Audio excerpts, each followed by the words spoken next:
Hello everyone, আজকে এসেছি একটা কেরাসমুথের রিভিউ নিয়ে। তো তোমরা দেখো। পালা বলো আগে, আমি কেরাসমুথ করিয়েছি। তো কেমন লাগলো করিয়ে? খুব ভালো, খুব স্যাটিসফাইড আমি। আমার চুলটা খুব ড্রাই অ্যান্ড ফ্রিজি ছিল। এরকম ছিল চুলটা আগে। চুলটা কিন্তু একদমই স্ট্রেট ছিল না, খুব ফ্রিজিও ছিল চুলটা, দেখো। আর এটা হলো তার পরের রেজাল্ট। এখনও হেয়ারটা ওয়াশ হয়নি। কেরাটিনে 2 দিনকার ট্রিটমেন্ট থাকে, বাট এটা ফার্স্ট দিন। এখনও ওর চুলে ক্রিম লেগেই আছে। তার উপরে এটা দেখাচ্ছি, এই ভিডিওটা তার উপরেই হচ্ছে। তো দেখো, অনেকটা ক্রিম লেগে আছে, যেহেতু শাইনটা খুব একটা বেশি দেখাচ্ছে না।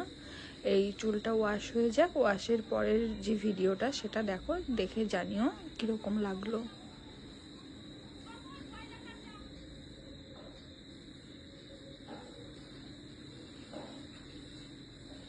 কেরাসমুথটা করিয়ে আমার রেজাল্ট খুবই ভালো এসেছে। আমি খুব হ্যাপি। ঘোরো একবার পিছনে।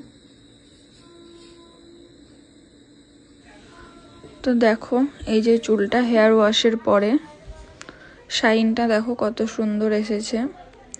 এটা কিন্তু স্মুথনিং না,